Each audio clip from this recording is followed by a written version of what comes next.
boneka sapi mau kemana? Nah, mau kemana boneka sapi?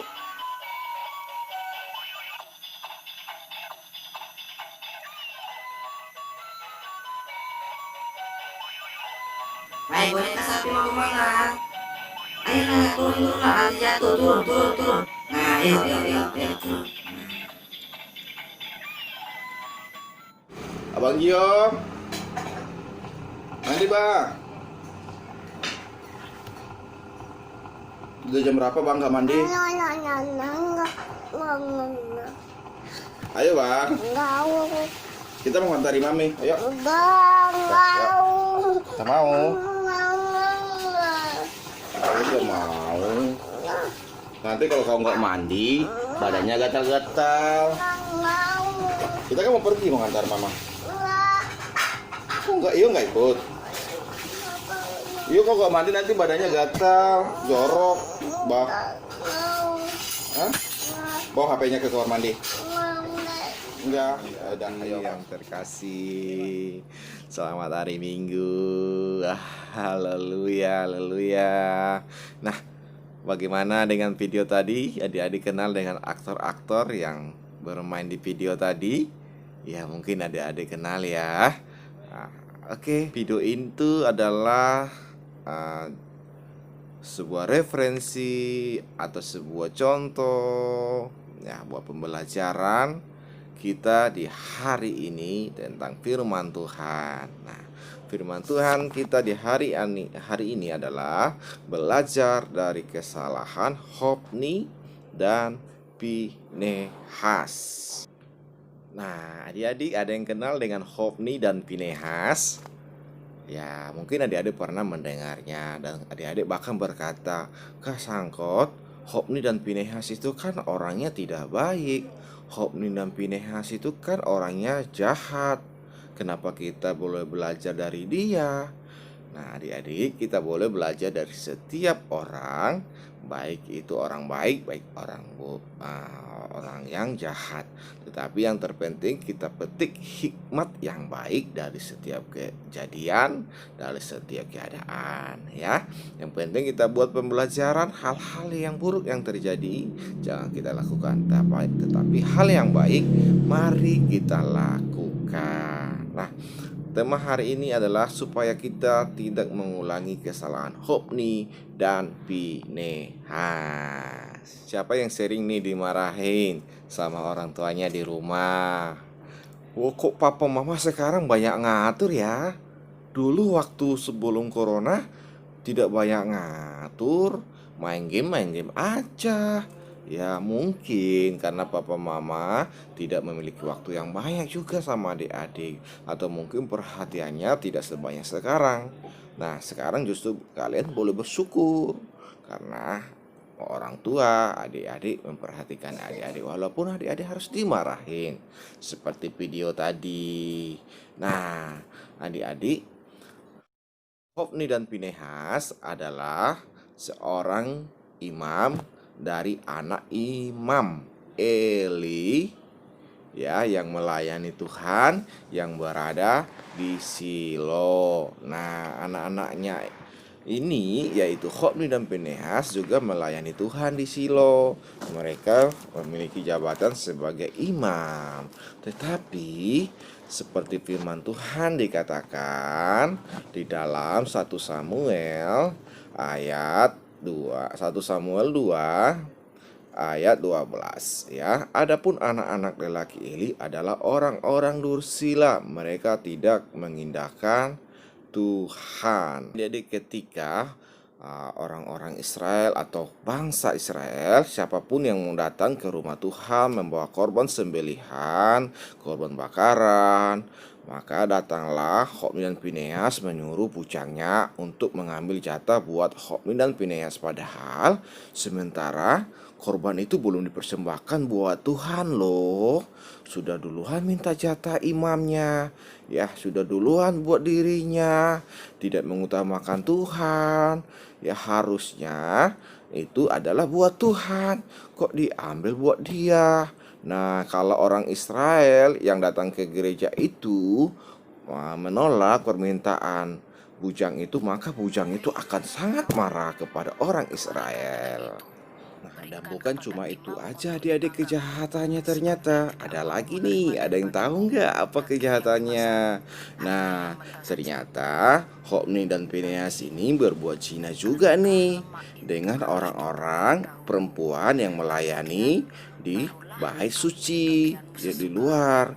Ya, mereka berbuat zina. Nah, itu makanya dikatakan mereka ini adalah anak-anak yang dursila. Seperti yang ayat 12 tadi, mereka tidak mengindahkan Tuhan, adik-adik.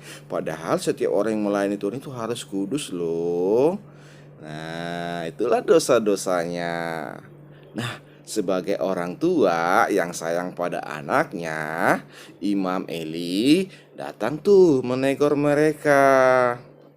Seperti yang tertulis dalam 1 Samuel 2 yang ayat 23.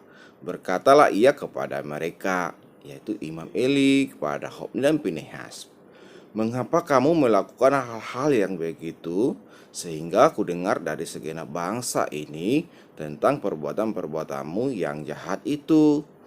Nah, janganlah begitu anak-anakku, bukan kabar baik yang kudengar itu, bahwa kamu menyebabkan umat Tuhan melakukan pelanggaran. Jika seorang berdosa terhadap seseorang yang lain, maka Allah yang akan mengadili. Tetapi jika seseorang berdosa terhadap Tuhan, siapakah yang menjadi perantara baginya?" Tetapi tidaklah didengarkan mereka perkataan ayahnya itu, sebab Tuhan hendak mematikan mereka. Nah, begitu adik-adik. Jadi, karena Imam Eli sayang sama anaknya dan Imam Eli memiliki kewajiban, makanya ditegur. Tetapi sayang sekali ya, Hofni dan Pinehas tidak mendengarkan orang tuanya, tidak menerima nasihat. Nah, karena mereka tetap melakukan dosa, lalu Tuhan marah sama Imam Eli dan bahkan semua keturunan Imam Eli. Ya, firman Tuhan dikatakan dalam 1 Samuel 2 yang ayat 30. Sebab itu, demikianlah firman Tuhan Allah Israel, sesungguhnya aku telah berjanji, keluargamu dan kaummu akan hidup di hadapanku selamanya. Tetapi sekarang demikianlah firman Tuhan, jauhlah hal itu daripadaku. Sebab siapa yang menghormati aku akan kuhormati, tetapi siapa yang menghina aku akan dipandang rendah. Sesungguhnya akan datang waktunya bahwa aku akan mematahkan tangan kekuatanmu dan tangan kekuatan kaummu, sehingga tidak ada seorang kakek dalam keluargamu. Wow, padahal Tuhan sudah berjanji ingin memberkati keluarga El, tetapi karena dosa-dosa anaknya, apa yang terjadi? Bahkan setiap keturunan akan dihanguskan dari keluarga Eli, dan bahkan anak-anaknya akan dibunuh Tuhan. Dan memang Tuhan membunuh mereka. Anak-anaknya Hofni dan Pinehas mati di dalam peperangan. Nah, adik-adik, setelah mendengarkan cerita tadi, apa tanggapan adik-adik? Hikmat apa yang adik-adik dapat? Apakah adik-adik masih marah sama orang tua? Adik-adik karena adik-adik suka dimarahin, diomelin, disuruh ke gereja, disuruh belajar. Ya, tentu itu supaya adik-adik pintar. Ya, disuruh adik-adik diatur, tidak banyak main game. Ya, itu tentu buat masa depan adik-adik. Seperti apa yang dilakukan orang tua Hofni dan Pinehas, yaitu Iman dan Eli, adalah untuk masa depan anak-anaknya sebenarnya. Tetapi karena mereka tidak mau dengar-dengaran, ya tidak mau mengikuti aturan-aturan Tuhan, ya, sehingga Tuhan marah dan murka kepada dia. Nah, setelah Tuhan marah dan murka, yang rugi adalah dirinya sendiri, yaitu Hofni dan Pinehas.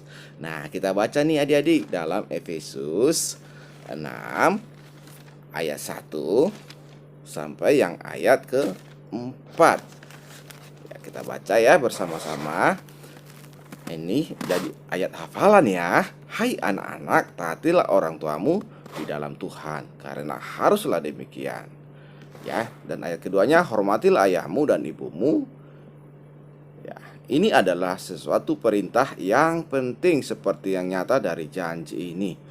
Itu adalah perintah Tuhan untuk menghormati orang tua, untuk mau mendengar dan mentaatinya. Dan itu adalah untuk kehidupan adik-adik semuanya.